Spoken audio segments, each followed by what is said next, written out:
मित्रांनो, सुख म्हणजे नक्की काय असतं या मालिकेच्या आजच्या भागामध्ये आपण पाहणार आहोत. गौरी जयदीप जांभूळवाडीच्या देवीसमोर एका पायावर हात जोडून उभे असतात, तर इकडे माई अंबाबाई समोर जगदंब जगदंब नावाचा जप करत असतात. आणि त्याच वेळेला दादा तिथे येतात.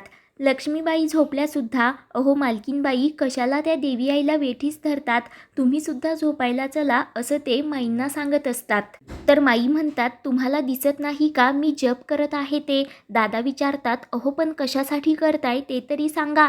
माई म्हणतात, अहो जयदीप गौरी काही न सांगता बाहेर गेले, म्हणजे नक्कीच काहीतरी महत्त्वाचं काम असेल, त्यांना त्यांच्या कामामध्ये यश मिळू देत म्हणून मी हा जप करत आहे. तर इकडे उदय आणि देवकी जयदीप गौरीचं व्रत मोडण्यासाठी जांभूळवाडीच्या जंगलामध्ये आलेले असतात. उदय वाळलेलं गवत घेऊन येतो, ते पाहून देवकी म्हणते, अहो या गवताने फक्त धूर होईल आणि त्या गौरीने चुलीवर स्वयंपाक केला आहे, तिला धुराची सवय आहे. तर उदय म्हणतो, मॅड हेड, अगं मी तर खूप पुढचा विचार करतो. म्हणून आता उदयने जे काही विषारी औषध आणलेलं असतं ते देवकीला दाखवतो. तर देवकी खूपच खुश होते. दोघे पण जयदीप गौरीकडे जाण्यासाठी निघतात आणि तोंडाला मास्क लावून घेतात.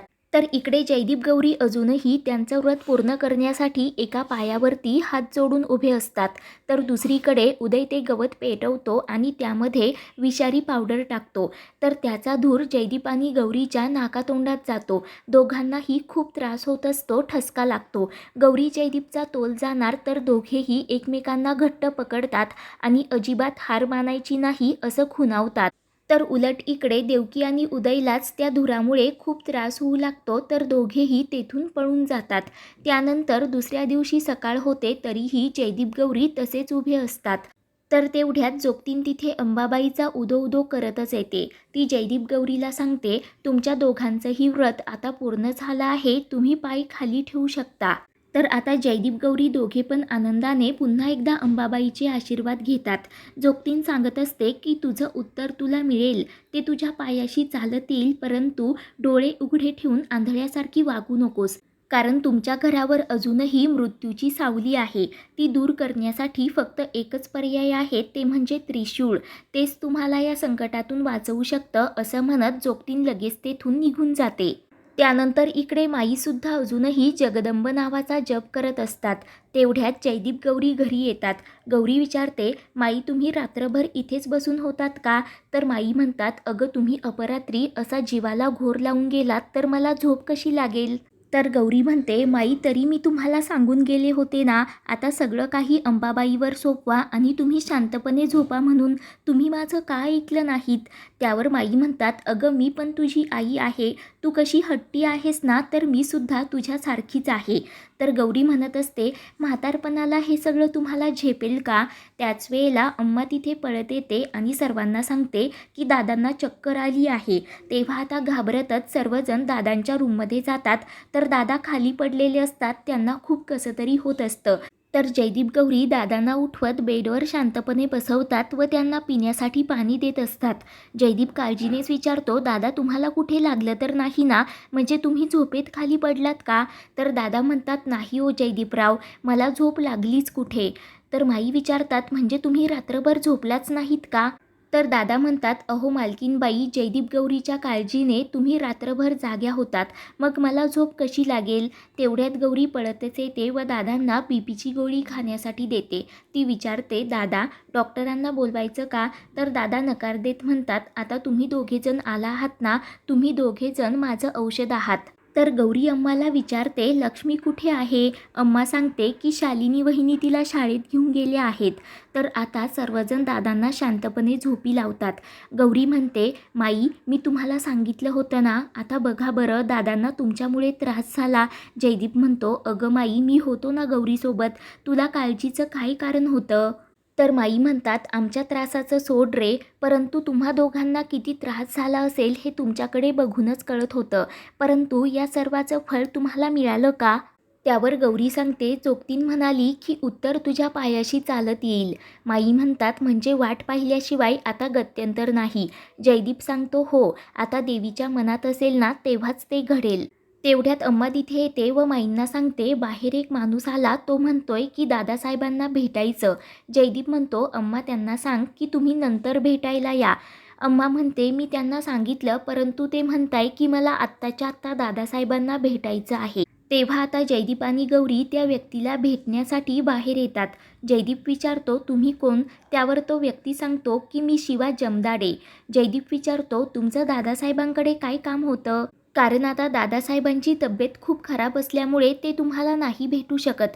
काही काम असेल तर ते तुम्ही आम्हाला सांगू शकता. तर शिवा म्हणतो नाही, मला दादासाहेबांनाच भेटायचं होतं. तर गौरी म्हणते अहो मी लेक आहे त्यांची, जे काही काम असेल ते तुम्ही मला सांगू शकता. शिवा म्हणतो अहो मी ठरवूनच आलो आहे, जे काही सांगायचं ते फक्त दादासाहेबांनाच. मी किती दिवस झाले त्यांना शोधतोय. तर जयदीप विचारतो तुम्ही दादांना का शोधत आहात?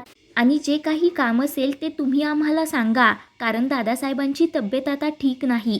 त्यावर शिवा म्हणतो ठीक आहे, जोपर्यंत दादासाहेब बरे होत नाही ना तोपर्यंत हा शिवा इथेच थांबेल आणि जे काही सांगायचं ते फक्त दादांनाच सांगेल. कारण अहो त्यांचं कर्ज आहे आमच्यावर आणि तेच फेडायला मी इथे आलो आहे. म्हणून आता शिवा तिथेच बसून राहतो. जयदीप चिडूनच म्हणतो तुम्हाला एकदा सांगितलेलं कळत नाही का? दादासाहेबांची तब्येत खूप खराब आहे. त्यामुळे जे काही काम असेल ना ते तुम्हाला आम्हालाच सांगावं लागेल आणि जर नसेल सांगायचं ना तर तुमचं कर्ज फिटलं म्हणून समजा आणि आत्ताच्या आत्ता निघा इथून. परंतु शिवा मात्र त्याचं काही ऐकायला तयार नसतो. तेवढ्यात दादा तिथे येत म्हणतात जयदीपराव थांबा. तर शिवा लगेच दादांचे आशीर्वाद घेत म्हणतो की दादा तुमची भेट झाली, शिवाची इच्छा पूर्ण झाली. तर दादा विचारतात पण कोण तुम्ही? तेवढ्यात शालिनी तिथेच विचारते की बाहेर कुणाची ट्रक उभी आहे? शिवा म्हणतो माझीच आहे. शालिनी म्हणते त्यात खूप सारे धान्यांचे पोते आहे, ते कशासाठी? तेव्हा शिवा म्हणतो हे सगळं तर मी फार अगोदर करायला हवं होतं. गेल्या महिन्यामध्ये माझे वडील गेले, पण पिंडाला काही कावळा शिवेना. मग मी म्हणालो बाबा तुमची जी काही कर्ज असतील ना ती सगळी मी फेडेन आणि तेव्हा लगेच कावळा शिवला. परंतु नंतर मला कळलं की त्यांच्यावर तर कुठल्याही प्रकारचं कर्ज नव्हतं. तेव्हा गावातील एका माणसाने मला सांगितलं की तुमच्यावर दादासाहेबांचं कर्ज आहे म्हणून. दादा विचारतात पण तुम्ही कोण आहात? मी तर तुम्हाला ओळखलं सुद्धा नाही. तर शिवा सांगतो मी महादेव जमदाडेंचा मुलगा शिवा. गेल्या 30 वर्षापूर्वी दुष्काळ पडला होता, तेव्हा तुम्ही अख्ख्या गावामध्ये धान्याची पोती वाटली होती. तेव्हा माझ्या वडिलांच्या वाट्याला सुद्धा एक पोतं आलं होतं आणि तेच तुमचं कर्ज होतं, ते व्याजासहित फेडायला नको का? म्हणून आता मी ट्रक भरून धान्य घेऊन आलो आहे. तर दादा म्हणतात हे बघा, ते कर्ज नाही तर आमचं कर्तव्य होतं आणि ते फेडायची काही एक गरज नाही आहे. तर शिवा म्हणत असतो तुम्हाला घ्यावंच लागेल, कारण मी माझ्या आप्पांना वचन दिलं आहे. माई म्हणतात असं कसं? केलेल्या मदतीची जर परतफेड घेतली तर देवी आई आम्हाला माफ करेल का? तर गौरी म्हणत असते आम्ही ते धान्य घेऊ शकत नाही आणि तुम्ही सुद्धा ते माघारी घेऊन जाणार नाही. त्यापेक्षा आपण ते धान्य जर अनाथ आश्रमामध्ये दान केलं तर? तेव्हा आता गौरीची ती आयडिया सर्वांनाच पटते. तर शिवा एक पिशवी देत म्हणतो हे 30 वर्षांपासून मी सांभाळून ठेवलं आहे. 30 वर्षापूर्वी हे एका धान्याच्या पोत्यामध्ये आम्हाला सापडलं होतं, म्हणून तो ती पिशवी जयदीपकडे देतो व तेथून जाण्यासाठी निघतो. तर आता जयदीप गौरी ती पिशवी खोलून पाहतात तर त्यामध्ये त्रिशूळाचं चित्र असतं आणि पूर्वजांनी लिहून सुद्धा ठेवलेलं असतं की ते त्रिशूळ कुठे आहे ते. तेव्हा दोघांनाही आनंदाचा धक्काच बसतो. मित्रांनो पुढील भागांच्या अपडेटसाठी चॅनलला सबस्क्राईब करा.